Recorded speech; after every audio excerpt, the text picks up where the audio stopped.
Flint മാക്സിലേക്ക് ഏവർക്കും സ്വാഗതം. കേരളത്തിൽ ഏറ്റവും അധികം ചർച്ചാ വിഷയമായി കൊണ്ടിരിക്കുന്ന ഒന്നാണ് ഗ്യാരണ്ടികളിൽ പെടുന്ന ഒരു ആരോഗ്യ ഇൻഷുറൻസ് പദ്ധതി. വളരെ നല്ലതാണ്.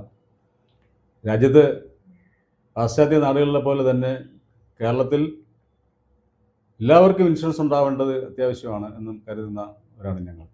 ഇൻഷുറൻസ് വേണം. പക്ഷേ കേരളത്തിലെ പൊതുജനാരോഗ്യ സംവിധാനം കഴിഞ്ഞ കുറേ കാലമായി ഫോളോ ചെയ്യുന്ന ചില മാതൃകകളും മാർഗങ്ങളുമുണ്ട്. അതുമായി ഒരു ഉടന്തടിക്കുന്ന അല്ലെങ്കിൽ അതുമായിട്ട് ഫ്രിക്ഷൻ ഉണ്ടാക്കുന്ന തരത്തിലുള്ള ഒരു ആരോഗ്യ സംരക്ഷണ സംവിധാനമാണോ ഉദ്ദേശിക്കുന്നത് എന്നുള്ളത് വരുന്ന ആളുകളിൽ കാണാനിരിക്കുന്നേ ഉള്ളൂ. ഒരുപക്ഷെ അങ്ങനെയാണെങ്കിൽ ഇതുണ്ടാക്കാൻ പോകുന്ന പുകലുകൾ ചില്ലറയായിരിക്കില്ല.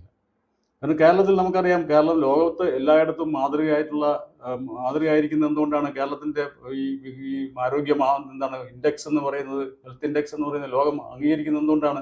അത് കേരളം ഉണ്ടാക്കിയിട്ടുള്ള ചില മാതൃകകളാണ്. ആ മാതൃകകൾക്ക് ലോകത്ത് അമേരിക്ക പോലും അതിനെ ശ്ലാഘിക്കുന്ന തരത്തിൽ വന്നു എന്ന് പറയുമ്പോഴത്തേക്ക് അത്രയും അത് പാടുപെട്ടുണ്ടാക്കിയതാണ്. അതിൽ 1-2 ദിവസത്തെ ഒരു പ്രയത്നമല്ല. കേരളത്തിൽ എല്ലാ ഗവൺമെൻറ്റുകളും, അതിൽ UDF എന്നോ LDF എന്നോ വ്യത്യാസമൊന്നുമില്ല. കമ്മ്യൂണിസ്റ്റ് ഗവൺമെൻറ്റുകളുണ്ട്, അല്ലാത്ത ഗവൺമെൻറ്റുകളുണ്ട്. എല്ലാ ഗവൺമെൻറ്റുകളും കൂടി ചേർന്നുണ്ടാക്കിയിരിക്കുന്ന ഒരു ആരോഗ്യ വികസന അല്ലെങ്കിൽ ആരോഗ്യ പരിപാലന പരിചരണ മാതൃകയാണ്. ആ മാതൃകയെ എങ്ങനെ ഈ പുതിയ സംരക്ഷണം ഇത് അട്ടിമറിക്കുമോ അല്ലെങ്കിൽ അതിനെ പോഷിപ്പിക്കുമോ എന്നുള്ളതിനെ കുറിച്ചുള്ള ചർച്ചയാണ് നമുക്ക് ഇന്ന് ആവശ്യമായത്. കാരണം ചർച്ച വളരെ അത്യാവശ്യമാണ്. എന്താണ് താങ്കൾ പറയുന്നത്? നോക്കൂ, നമ്മള് ആരോഗ്യ മേഖലയില് നിലവിൽ കേരളം നേടിയിട്ടുള്ള പല നേട്ടങ്ങളും, ആ നേട്ടങ്ങൾ തന്നെ പലപ്പോഴും നമുക്ക് ചില കോട്ടങ്ങളായിട്ട് തോന്നാം. കാര്യം നോക്കൂ, സംസ്ഥാനത്തെ ഗ്രാമതലം മുതലുള്ള ഹെൽത്ത് സെന്ററുകൾ, അത് ഫാമിലി സെന്റർ, അങ്ങനെ താലൂക്ക് ആശുപത്രികൾ, ഇങ്ങനെയുള്ള ഒരു വലിയ നെറ്റ്വർക്ക് സംവിധാനം വളരെ വർഷങ്ങളായി സംസ്ഥാനത്ത് പ്രവർത്തിച്ചിരുന്നു. അതുകൊണ്ട് തന്നെ ഭൂരിപക്ഷം ആളുകൾക്കും സർക്കാർ ആശുപത്രിയിലേക്ക് പോകാനുള്ള ഒരു താല്പര്യമുണ്ട്. എന്നാൽ അവിടെയുള്ള ചില അസൗകര്യങ്ങൾ അവരെ സ്വകാര്യ ആശുപത്രിയിലേക്ക് എത്തിക്കുന്നു. അപ്പോൾ യഥാർത്ഥത്തിൽ സ്വകാര്യ ആശുപത്രികളും സർക്കാർ ആശുപത്രികളും ചേരുന്നതാണ് നമ്മുടെ ആരോഗ്യരംഗം. ഇത് തമ്മിൽ ചികിത്സയിലൊന്നും യഥാർത്ഥത്തിൽ ഫോർമുലകളിൽ വ്യത്യാസമില്ല. ചികിത്സ ഒന്നേ ഉള്ളൂ, സ്വകാര്യമായാലും സർക്കാർ ആശുപത്രിയായാലും. പക്ഷേ സ്വകാര്യ ആശുപത്രിയിലേക്ക് തീർച്ചയായും ഡോക്ടർമാരുടെ ക്വാളിറ്റിയിൽ വ്യത്യാസം കാരണം നമുക്കറിയാം, ഇവിടെ ഒരു എഞ്ചിനീയറിംഗ് എൻട്രൻസ് സംവിധാനമുണ്ട്. എഞ്ചിനീയറിംഗ് എൻട്രൻസ് സംവിധാനം വന്ന കാലം മുതലുള്ള നമ്മളിത് ഫോളോ ചെയ്യുന്നതാണ് അല്ലേ? ഇത് 0.002 മാർക്ക് വാങ്ങിയ ഒരു മെഡിക്കൽ ബിരുദം മെഡിക്കൽ കോളേജിൽ അതിനെതിരെയൊക്കെ സമരം ചെയ്യുന്ന ചരിത്രം നമുക്കുണ്ട്. അപ്പൊ ആ നിലയിൽ ഉള്ള സ്ഥലത്ത് നിന്ന് ഇപ്പൊ എൻട്രൻസിലൂടെ എന്താണ്, ജസ്റ്റിസ് P. സുബ്രഹ്മണ്യം പോറ്റിയെ പോലും മറക്കാൻ പറ്റാത്ത രീതിയിൽ എൻട്രൻസ് സംവിധാനം കൊണ്ടുവരികയും മികച്ച കുട്ടികൾ മാത്രമാണ് ഇവിടെ ഡോക്ടർമാരാവുന്നത്.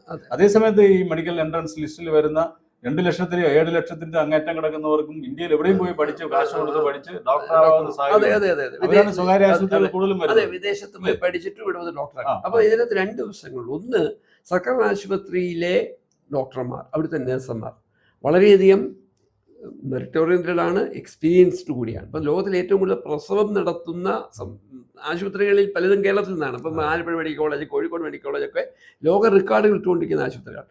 അത്രയും വളരെ എക്സ്പീരിയൻസ്ഡ് ആയ ഡോക്ടർമാർ. എന്ന് മാത്രമല്ല, സർക്കാർ ആശുപത്രി ഡോക്ടർമാർക്ക് ഒരു എത്തിക്കൽ അപ്രോച്ചുണ്ട്. ചികിത്സ എങ്ങനെയായിരിക്കണം എന്നതിനെ പറ്റി സർക്കാരിനൊരു നിർദ്ദേശമുണ്ട്. അതവർ നടപ്പാക്കാൻ ശ്രമിക്കുകയും ചെയ്യും. എന്നാൽ സ്വകാര്യ ആശുപത്രികളെ സംബന്ധിച്ചിടത്തോളം ഇങ്ങനെയൊന്നുമല്ല. ചെല്ലുന്ന ആളുകളെ തൃപ്തിപ്പെടുത്താൻ കഴിയുന്ന ചില സമീപനങ്ങൾ, ഒരുപക്ഷെ നിങ്ങളുടെ ആരോഗ്യത്തെ പറ്റിയുള്ള ഉത്കണ്ഠയായിരിക്കാം വർദ്ധിപ്പിക്കുന്നത്. എന്തായാലും അവിടെ ഈ കാര്യങ്ങളൊക്കെ തീരുമാനിക്കപ്പെടുന്നത് പണത്തിന്റെ കരുത്തിന്റെ പേരിൽ. ഞാൻ ഒരു കാര്യം കൂടെ ചോദിച്ചോട്ടെ. ഈ കേരളത്തിലെ നമുക്കറിയാം, കേരളത്തിൽ സർക്കാർ മേഖലയിൽ മെഡിക്കൽ കോളേജ് ഉണ്ടായിരുന്നു. ആലപ്പുഴയിൽ ഉണ്ടായിരുന്ന SD മെഡിക്കൽ കോളേജിനെ സർക്കാർ ഏറ്റെടുത്തു. പക്ഷെ കേരളത്തിൽ ഇന്ന് എത്ര മെഡിക്കൽ കോളേജിലുണ്ട്? ഇഷ്ടംപോലെ മെഡിക്കൽ കോളേജ്. ആ മെഡിക്കൽ കോളേജുകളിൽ എത്ര മെഡിക്കൽ കോളേജിൽ ചികിത്സിക്കുന്നതിന് ക്വാളിറ്റി ചികിത്സ നൽകുന്നുണ്ട്? അവിടെ പഠിപ്പിക്കുന്നതിന് വേണ്ടി MBBS പഠിപ്പിക്കുന്ന കുട്ടികൾക്ക് പരിശീലനത്തിന് വേണ്ടിയിട്ട് അവിടെ കിടക്കുന്ന രോഗികൾ വരുന്നല്ലാതെ ആരെങ്കിലും വിശ്വസിച്ച് കേരളത്തിൽ നമ്മളെ രണ്ട് കയ്യിൽ വിരലിടാവുന്ന ആശുപത്രികൾ ഒഴികെ എത്ര ആശുപത്രികളിലേക്ക് ചികിത്സിക്കാൻ വേണ്ടി ആളുകൾ പോകാൻ തയ്യാറാവുന്നത്? മെഡിക്കൽ കോളേജുകൾ, സ്വകാര്യ മെഡിക്കൽ കോളേജുകൾ. അതെ, ശരിയാണ്. അപ്പൊ ഈ മെഡിക്കൽ കോളേജുകൾ എന്ന് പറയുന്നത് യഥാർത്ഥത്തിൽ എല്ലാ ഡിപ്പാർട്ട്മെന്റുകളും ആരോഗ്യ രംഗത്ത് ആവശ്യമായ എല്ലാ ഡിപ്പാർട്ട്മെന്റുകളും ഒപ്പം അവിടെ വിദ്യാർത്ഥികളെ പഠിപ്പിക്കുകയും ചെയ്യുന്നു. അപ്പോൾ അവിടുത്തെ വിദ്യാർത്ഥികളുടെ ഗുണനിലവാരം മെച്ചപ്പെടുന്നത് എങ്ങനെയാണെന്ന് ചോദിച്ചാൽ കൂടുതൽ രോഗികൾ എത്തുന്ന മെഡിക്കൽ. അതുകൊണ്ടാണ് ഈ പറയുന്ന നീറ്റ് പരീക്ഷയിൽ ഏറ്റവും കൂടുതൽ മാർക്ക് കിട്ടുന്ന കുട്ടികൾ കോഴിക്കോട്, തിരുവനന്തപുരം, ആലപ്പുഴ ഇങ്ങനെ തിരഞ്ഞെടുക്കപ്പെടുന്നത്. സർക്കാർ ആശുപത്രികളിലേക്ക് പഠിക്കാൻ പോകാനാണ് അവർ ഇഷ്ടപ്പെടുന്നത്. അങ്ങനെ ഇരിക്കുമ്പോൾ പൊതു ആരോഗ്യ മേഖലയ്ക്ക് ബദലായിട്ടാണ് സ്വകാര്യ മേഖല എന്നല്ല. യഥാർത്ഥത്തിൽ പൊതുമേഖലയിൽ ലഭിക്കുന്ന സേവനങ്ങളിൽ എന്തെങ്കിലും സേവനം നൽകാൻ എന്തെങ്കിലും പരിമിതി ഉണ്ടെങ്കിൽ അത് മറികടക്കാൻ കഴിയുന്ന സർക്കാരിൻ്റെ തന്നെ നിർദ്ദേശങ്ങൾ സ്വീകരിക്കാൻ കഴിയുന്ന ഒരു പൊതുജന ആരോഗ്യ ബോധം സ്വകാര്യ ആശുപത്രിക്ക് ഉണ്ടാകേണ്ടത്. ഇവിടെ അങ്ങനെയല്ല.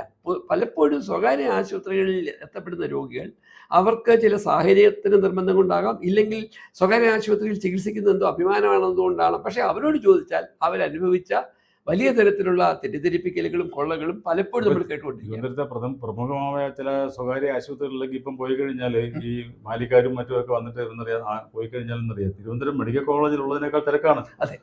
അങ്ങനെ പേര് പറയുന്നില്ല, ചില സ്വകാര്യ ആശുപത്രികളിൽ നമ്മൾ പോകുമ്പോഴത്തേക്ക് മെഡിക്കൽ കോളേജ് കാണുന്നതിനേക്കാൾ കൂടുതൽ. അപ്പൊ തിരക്കല്ല മാത്രമല്ല പ്രശ്നം, തിരക്ക് മാത്രമല്ല പ്രശ്നം. അപ്പൊ അത് ഇപ്പം നമുക്ക് താങ്കൾ നേരത്തെ ഒരു വീഡിയോയിൽ പറഞ്ഞ ഒരു കാര്യം നമുക്ക് ഒന്നുകൂടെ അതിനെക്കുറിച്ച് ഡിസ്കസ് ചെയ്യുന്നുണ്ട്. അതായത് കേരളത്തിലെ പ്രമുഖമായ സ്വകാര്യ ആശുപത്രികളെല്ലാം ആഗോള ഭീമന്മാർ വന്ന് കൈയടക്കിക്കൊണ്ടിരിക്കുന്നു. ആഗോള ഭീമന്മാർ അല്ലേ, കോർപ്പറേറ്റ് കമ്പനികൾ, ആരോഗ്യ രംഗത്തുള്ള കോർപ്പറേറ്റ് കമ്പനികൾ വന്ന് കീഴടക്കിക്കൊണ്ടിരിക്കുകയാണ്. അവരതിൽ കണ്ണുവച്ചിരിക്കുന്നത് എന്തുകൊണ്ടാണെന്ന് അറിയാം. അവർക്ക് ഇന്നത്തെ കച്ചവടമല്ല അവർ നോക്കുന്നത്, നാളത്തെ കച്ചവടം.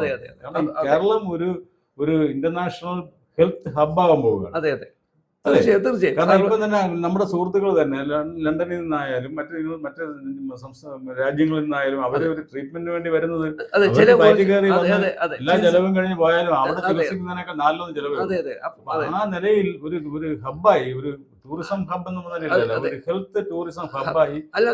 അത് കുഴപ്പമില്ല. പക്ഷേ ഇവിടുത്തെ സാധാരണ ജനങ്ങൾക്ക് 100% ആരോഗ്യ സുരക്ഷ നൽകാനുള്ള സർക്കാരിന്റെ ഉത്തരവാദിത്വം അത് നിലനിർത്തിക്കൊണ്ട് ഇത്തരം കച്ചവട താല്പര്യത്തോടെ പ്രവർത്തിക്കുന്ന സ്ഥാപനങ്ങൾ കൂടി പ്രവർത്തിക്കും. പക്ഷെ സംഭവിക്കുന്നത് സാധാരണക്കാരായ ആളുകളും ഇത്തരം സ്വകാര്യ ആശുപത്രിയിലെത്തി വലിയ തരത്തിലുള്ള സാമ്പത്തിക ബാധ്യതയിലേക്ക് വന്നു. കേരളത്തിൽ നിന്നൊരു കണക്ക് വന്നിട്ടുണ്ട്, 25 ലക്ഷം കുടുംബങ്ങളാണ് സ്വകാര്യ ചികിത്സ നേടിയതിൻ്റെ പേരിൽ പാപ്പരായിപ്പോയെന്നുള്ള ചില കണക്കുകൾ പോലും വന്നിട്ടുണ്ട്. അപ്പോൾ സംസ്ഥാനത്തെ ഈ ബ്ലേഡ് സ്ഥാപനങ്ങളെ ഓർമ്മിപ്പിക്കുന്ന വിധത്തിലുള്ള ആരോഗ്യ മേഖലയിലെ സ്വകാര്യ സ്ഥാപനങ്ങളുടെ പ്രവർത്തനം ഇപ്പോൾ അവരുടെ കയ്യിൽ നിന്നും പോയി അത് കോർപ്പറേറ്റുകളുടെ കൈ വരുമ്പോൾ പ്രശ്നങ്ങൾ അതിരൂക്ഷമാണ്. അപ്പോൾ ഇതിനെ സംബോധന ചെയ്യാൻ ഈ പുതിയ അവിടെയാണ് അതാണ്. പക്ഷെ അതുകൊണ്ട് നമുക്ക് തോന്നുന്നത് ഇപ്പം നാളിതുവരെ കണ്ടതിനേക്കാൾ വലിയ വെല്ലുവിളികളാണ് വാസ്തവത്തിൽ ഈ കെ മുരളീധരൻ എന്ന് പറയുന്ന പ്രഗത്ഭനായ നേതാവ്, ആരോഗ്യമന്ത്രിയായിരിക്കുന്ന നമ്മുടെ നാട്ടിൽ വി ഡി സതീശനെ പോലുള്ള യുവ നേതാവ് മുഖ്യമന്ത്രിയായിരിക്കുന്ന നമ്മുടെ നാട്ടിൽ ആരോഗ്യരംഗം നേരിടാൻ പോകുന്നത്